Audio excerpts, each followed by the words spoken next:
पिछली वीडियो में जब मैंने 3D एडिटिंग टूल्स के बारे में डिटेल से डिस्कस किया था, तो आज की इस वीडियो में मैं उन टूल्स का प्रैक्टिकल करके दिखाऊंगी। तो चलो स्टार्ट करते हैं।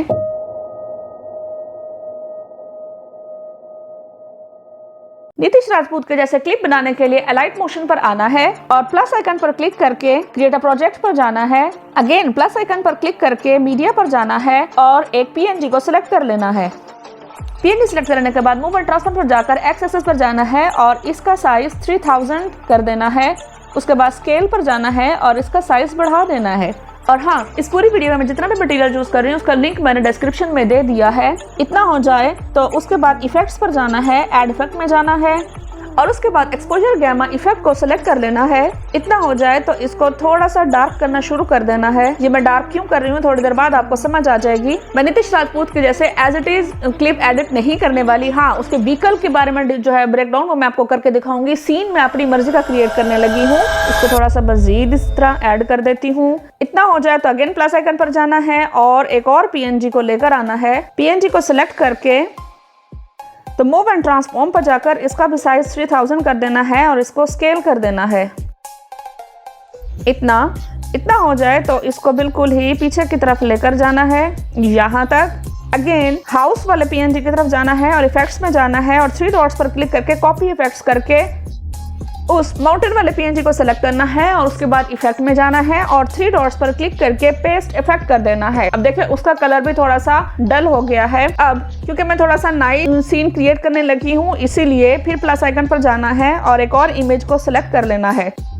अब इसको सिलेक्ट कर लेने के बाद मूव एंड ट्रांसफॉर्म पर जाकर इसका साइज भी 3000 कर देती हूँ और स्केल पर जाना है और इसको भी बिल्कुल पीछे लेकर जाना है, यहाँ तक। और इसको थोड़ा सा ऊपर कर देती हूँ। उसके बाद मैं एक और पीएनजी सिलेक्ट कर लेती हूँ। सिलेक्ट करने के बाद ऑब्वियसली मूव एंड ट्रांसफॉर्म पर जाना है और इसका 3000 कर देना है। ये सारा 3D इफेक्ट देने के लिए इस्तेमाल कर रही हूँ। इतना। और उसके बाद फिर पोजीशन आइकन पर जाना है और इसको बिल्कुल नीचे की तरफ कर देना है।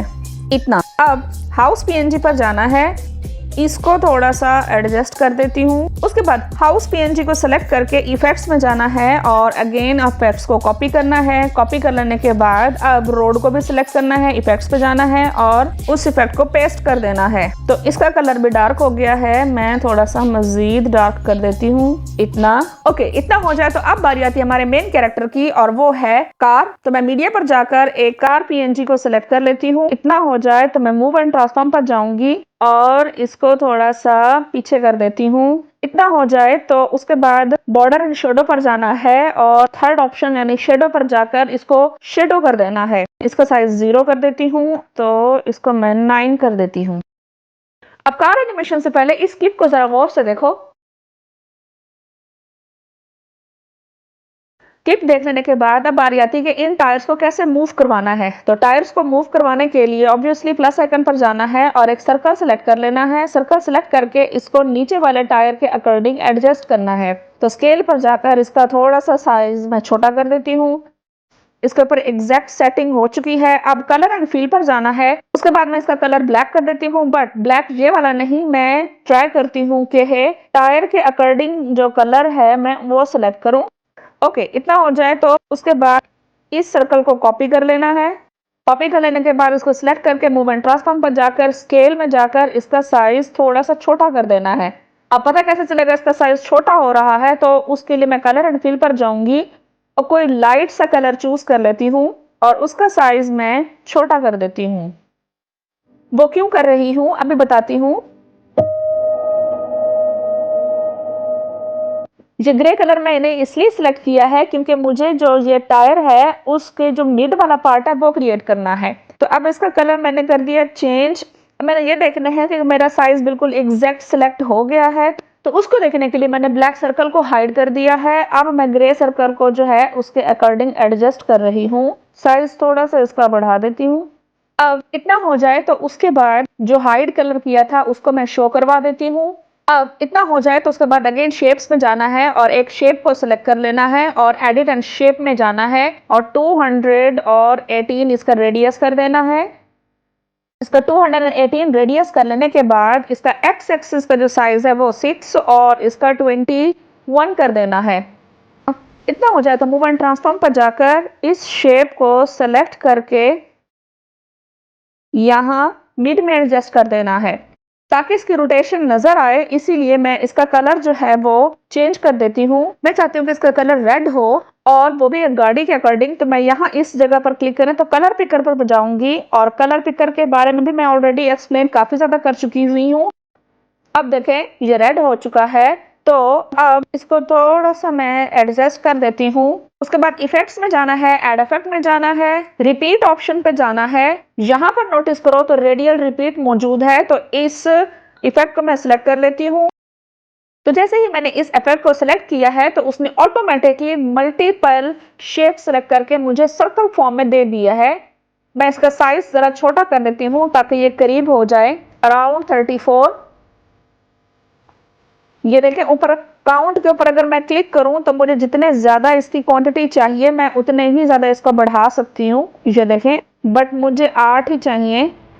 उसके बाद मूव एंड ट्रांसफॉर्म पर जाकर इसको एडजस्ट कर देती हूँ इतना। ओके, अब इतना हो जाए तो इफेक्ट्स में जाकर एक और इफेक्ट सेलेक्ट करना है ताकि इसको राउंड एंड राउंड मूव करवा सकें। तो उसके लिए मैं इफेक्ट में जाऊंगी और मूव एंड ट्रांसफॉर्म पर जाकर स्पिन इफेक्ट को सिलेक्ट कर लूंगी और स्टैंडर्ड सेटिंग में ओके कर दूंगी।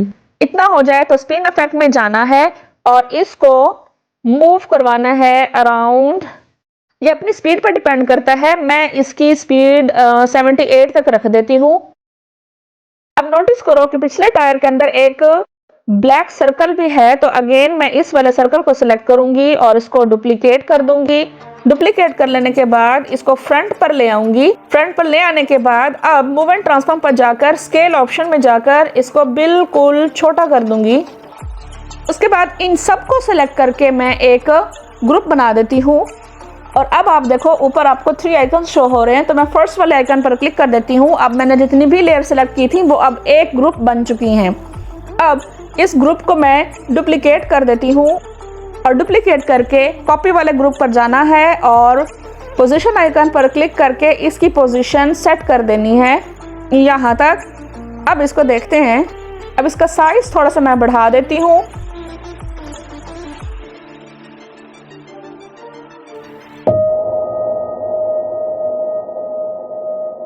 अब इसके बाद बारी आती है लाइट्स की। तो लाइट क्रिएट करने के लिए मैं प्लस आइकन पर जाऊंगी और वेक्टर ड्राइंग पर जाऊंगी।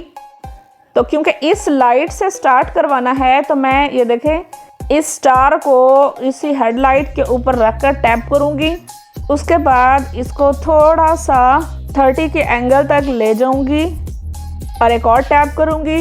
उसके बाद मैं थोड़ा सा नीचे की तरफ लेकर आऊंगी। ये तो रहा नीतीश राजपूत के अकॉर्डिंग लाइट्स के बारे में, बट इस गाड़ी के अकॉर्डिंग मैं थोड़ी सी रोशनी और क्रिएट करती हूँ। और इसको टैप करके अब इस वाले आइकन पर करके और अब इसके आगे यहाँ पर आके टैप कर देना है। इतना हो जाए तो अब लेफ्ट साइड पर ये एक आइकन मौजूद है, इसके ऊपर क्लिक करके थर्ड वाले आइकन पर क्लिक कर देना है। तो अब जितने भी हम लोगों ने डॉट्स मिलाए हुए थे वो सारे के सारे मिलकर एक शेप में कन्वर्ट हो चुके हैं। तो अब इसका कलर मैं सबसे पहले चेंज करती हूँ। तो इसका कलर मैं ऑरेंज कर देती हूँ। ऑरेंज कलर हो जाने के बाद अब इस शेप का साइज सबसे पहले सेलेक्ट करती हूँ। साइज एडजस्ट होने के बाद शेप पर क्लिक करके इफेक्ट्स में जाऊंगी। एड इफेक्ट में जाकर सर्च बार में जाकर बॉक्स ब्लर इफेक्ट सेलेक्ट कर लूंगी। ओके, इतना हो जाए तो अब राइट साइड पर इसकी मूवमेंट करते जाना है ताकि इसकी लाइट्स जो हैं वो थोड़ी सी ब्लर हो जाएं। इतना करना है कि नेचुरल टच आए। ओके, इतना हो गया तो अब ब्लेंडिंग ऑप्शन पर जाकर लाइटन पर क्लिक करके लाइटर कलर कर देना है। ये मैंने इसलिए किया था कि हेडलाइट्स के पास से ये प्रोमिनेंट शो ना हो, बस हेडलाइट के अंदर से आती हुई फील हो। इतना हो जाए तो अब नोटिस करो कि हेडलाइट का कलर वाइट है और लाइट का कलर ऑरेंज कलर है, तो ये तो कोई कॉम्बिनेशन नहीं हो रहा। तो इसी तरह की एक और शेप बना लेती हूँ। तो शेप बनाने के लिए मैं प्लस आइकन पर जाऊंगी और एक शेप सेलेक्ट कर लूंगी। अगेन एडिट एंड शेप पर जाऊंगी और इसका रेडियस वही 218 कर देती हूँ और इसका एक्स साइज जो है वो 6 कर देती हूँ और वाई साइज जो इसका मैंने पिछली हेड स्पॉटलाइट में किया था 21 तक उतना कर लेने के बाद अब इसका कलर मैं ऑरेंज कर देती हूँ। इतना हो जाए तो मूवमेंट ट्रांसफर पर जाकर इसका साइज एडजस्ट कर देती हूँ। अब आप नोटिस करो कि ये बिल्कुल ही स्पॉटलाइट के अकॉर्डिंग एडजस्ट नहीं हो रही, तो उसके लिए मैं फिर फोर्थ आइकन जो कि स्क्यू आइकन है उसके ऊपर जाऊंगी और उसके बाद इसको एडजस्ट करती हूँ वाई और एक्सिस के साथ छेड़छाड़ करके। इतना हो जाए तो उसके बाद स्केल पर जाना है और इसका साइज थोड़ा सा बढ़ा देना है, इतना। उसके बाद मूव एंड ट्रांसफॉर्म पर जाकर थोड़ा सा इसको नीचे कर देती हूँ। अब काफ़ी हद तक काम हो चुका है। अब जितनी भी लेयर्स बन चुकी हैं इन सब लेयर्स को मैं सेलेक्ट करके इनको कर देती हूँ ग्रुप, ताकि हम इसके अच्छे से मूवमेंट कर सकें। ओके, उसके बाद अब मैं प्लस आइकन पर क्लिक करूँगी और थोड़ा सा आगे की तरफ जाऊँगी। 4 सेकंड तक इसको लेकर जाती हूँ। ओके, उसके बाद अब इसको मूव करवाती हूँ।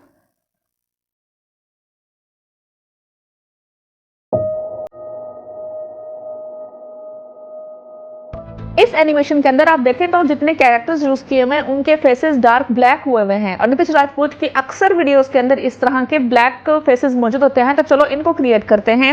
ओके, नीतीश राजपूत के कैरेक्टर को ब्लर करने के लिए मैंने एक इमेज को सिलेक्ट कर लिया है और अब प्लस आइकन पर जाकर वेक्टर ड्रॉ पर क्लिक करूंगी और ये जो स्टार है इस स्टार को यहाँ पर एडजस्ट कर लूंगी, इतना।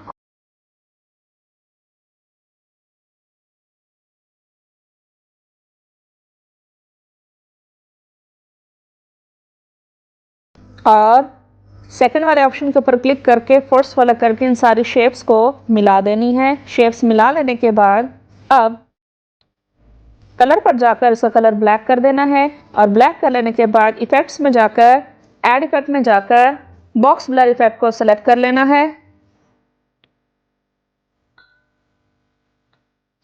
इतना। इसी तरह आप बाकी हिस्सों को भी आप जितना चाहें आप हाईलाइट कर सकते हैं। अब इसको सेव करने से पहले मैं सेटिंग वाले ऑप्शन में जाऊंगी और ब्लू की बजाय मैं ट्रांसपेरेंट को सिलेक्ट कर लेती हूँ और ट्रांसपेरेंट सिलेक्ट कर लेने के बाद इस वाले आइकन पर क्लिक करके थोड़ा सा नीचे और front frame as a PNG करके इसको मैं एक्सपोर्ट कर लेती हूँ। तो ये हमारी इमेज सेव हो चुकी है।